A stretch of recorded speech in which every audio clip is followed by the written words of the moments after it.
You are still here, Elantark.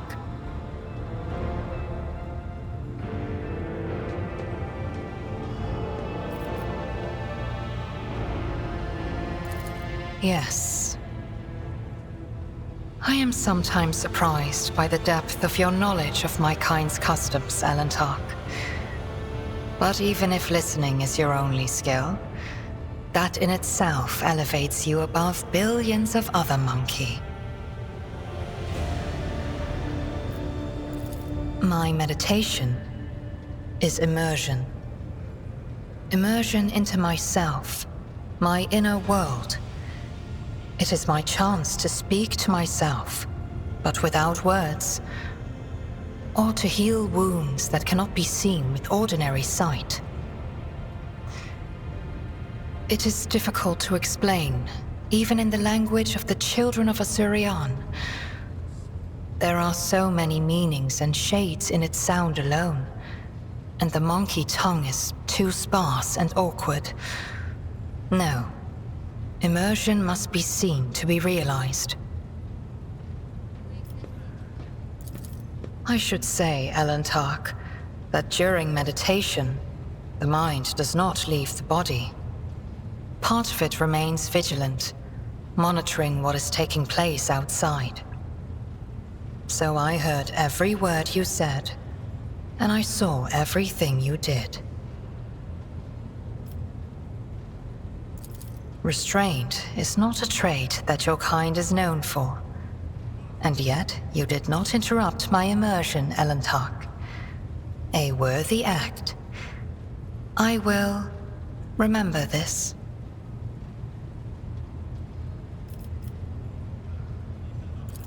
Immersion requires concentration and unity of mind, body, and spirit. Entering this state unprepared, or coming out of it suddenly, can be harmful.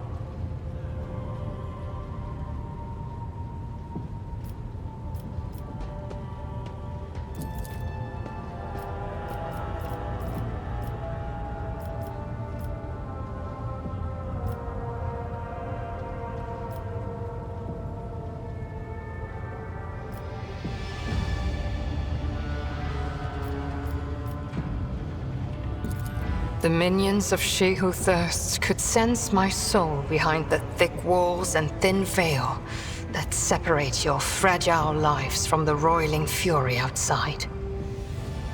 A child of Asuryan that dared to wander beyond the veil, within the reach of an outstretched claw, protected only by the barrier of unreliable monkey technology.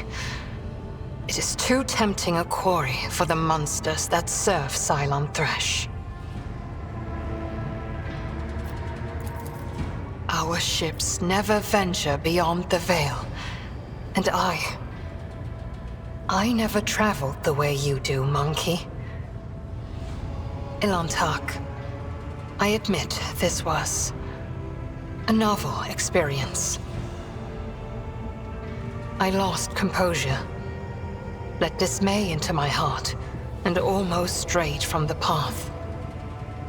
This moment of hesitation drew the attention of She Who Thirsts, but I summoned my will and used the knowledge of meditation to achieve balance, and hide my soul behind an impenetrable wall of resolve. Future journeys beyond the veil will still be difficult, but I will steel my heart, and not let the hounds of Cylon Thresh pick up my scent ever again.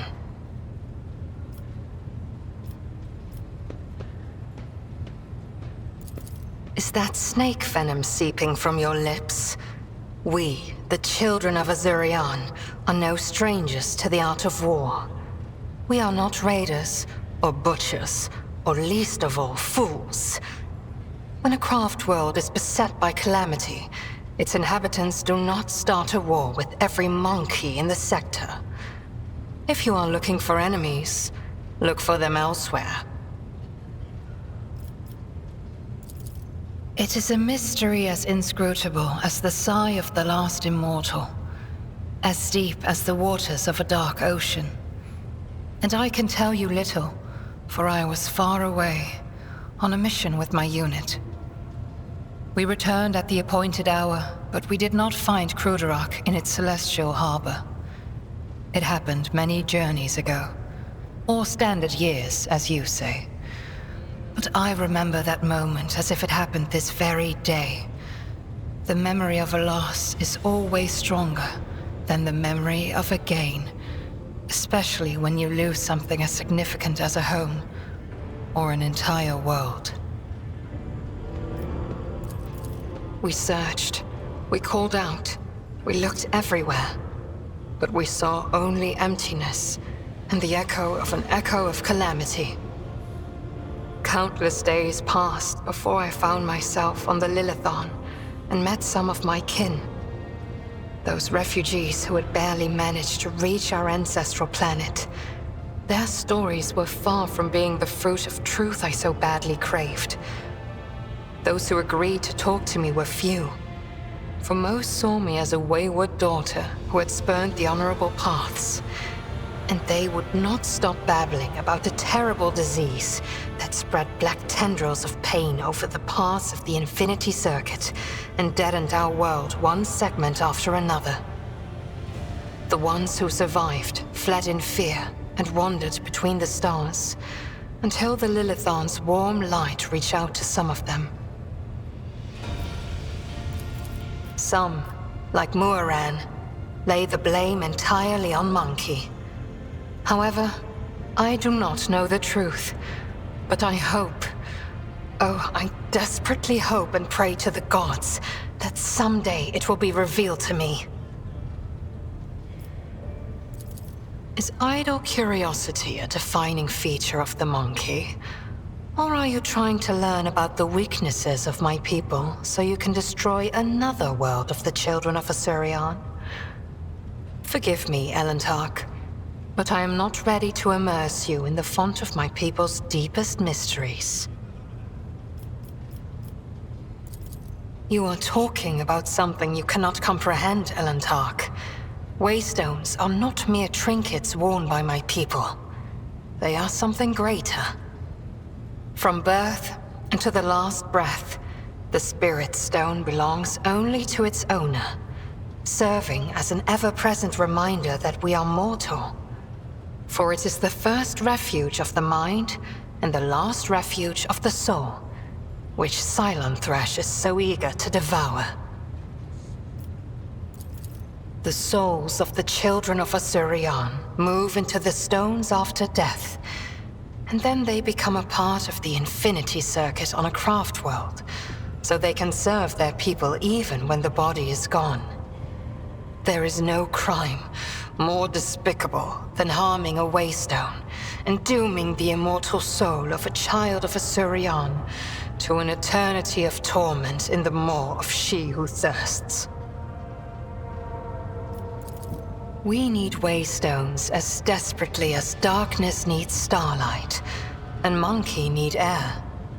And so we are bound to wander the galaxy in search of the old worlds that might give another craftworld hope for existence. Each Monkey's heart is one of your lives. Each Waystone is the preserved soul of a child of Asuryan. Crudarach cannot be described in your language. It can only be sung, encased in a filigree of sounds, a melody as complex and delicate as the Infinity Circuit, its energy network. It can be seen in the golden hues of sunlight, felt in the breath of celestial winds.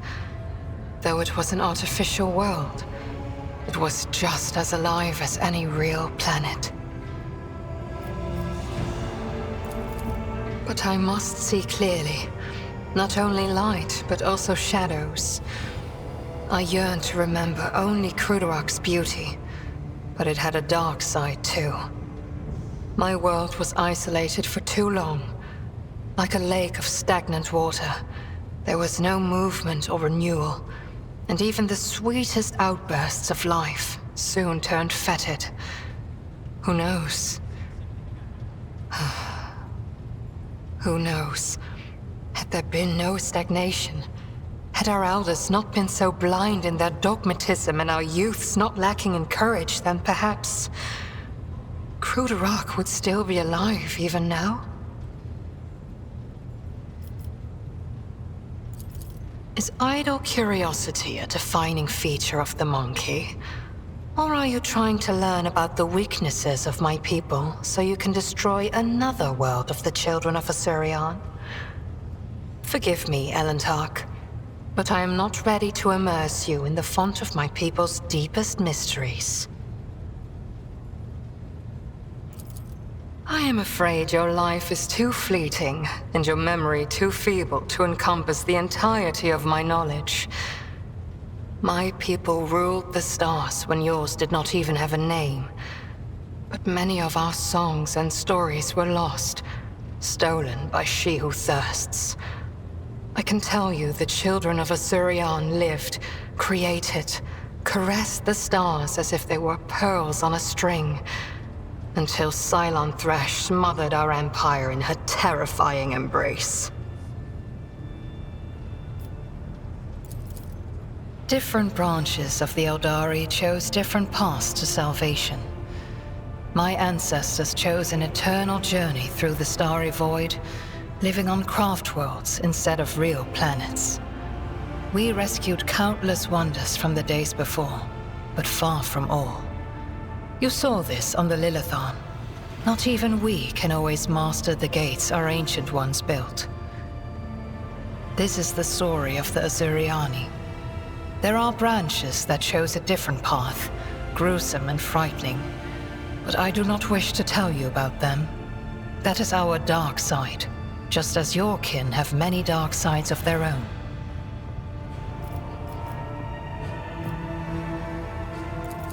Why ask this question? Is it idle curiosity, or something else? Do not turn your thoughts towards Cylon Thresh, whatever your motive. She is downfall. She is hunger. She is the enemy of all that is good in the universe. She is an enemy to the Aeldari, and I hope to you as well.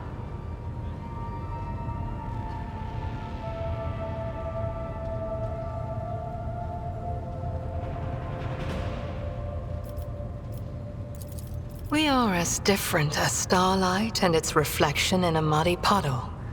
But we share a common enemy. Constancy is our strength. As you wish, Elentark.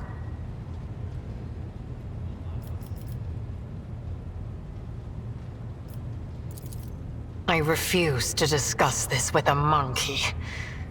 We are but traveling companions who happen to be following the same road among the stars. Do not even try to get under my skin. It will not work.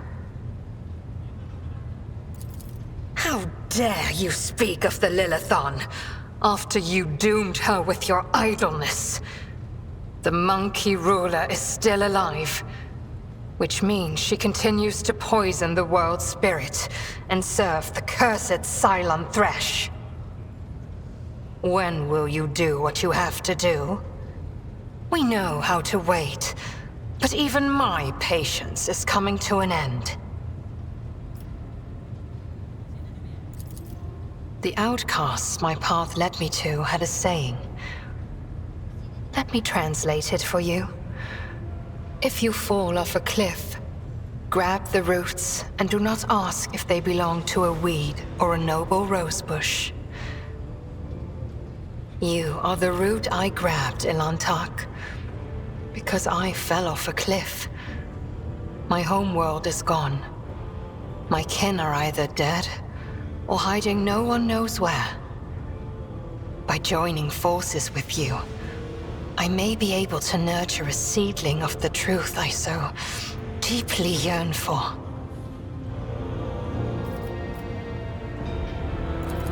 What do you wish to talk about?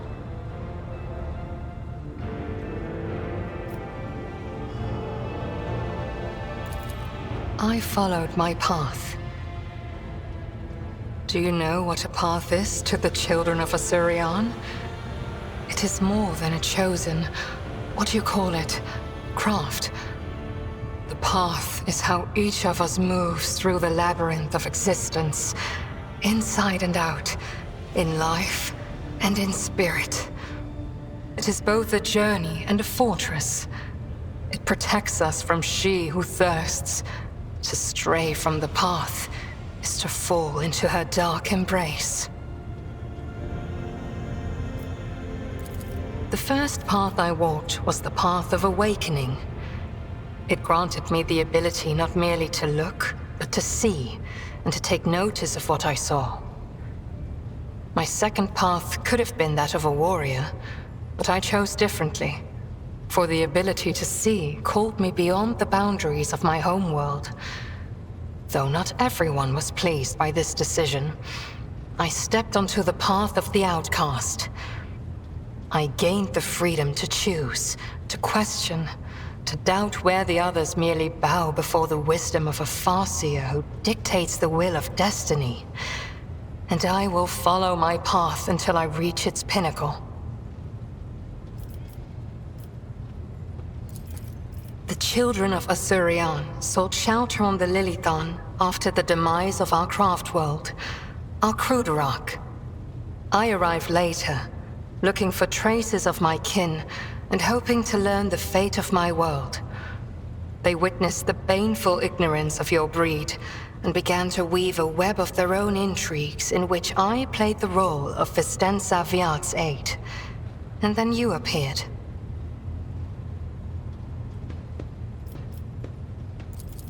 It feels like I am in the belly of a bird with steel wings.